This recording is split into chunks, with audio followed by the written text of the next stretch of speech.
তৃতীয়তম পৃথিবীর অধ্যায় হবে এমন রাজত্ব, এমন বাদশাহী জামানা, মুলকান আদ, যারা নিজেদের ক্ষমতাকে টিকিয়ে রাখবার জন্য দাঁত দিয়ে কামড়ে ধরবে, অর্থাৎ ধরে রাখার মতো নিজেদের শক্তি প্রয়োগ করে পারিবারিক রাজতন্ত্র কায়েম করে যারা রাষ্ট্র পরিচালনা করবে, এটা পৃথিবীর তৃতীয়তম অধ্যায়। অর্থাৎ এই ধাপও শেষ হয়েছে।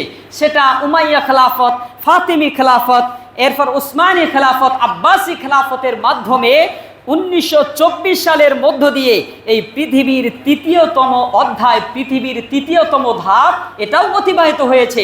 তারা পারিবারিক রাজতন্ত্র কায়েম করে করে প্রত্যেকেই তার নিজেদের বাদশাহী টিকে রেখে গোটা পৃথিবীকে তারা শাসন করেছে।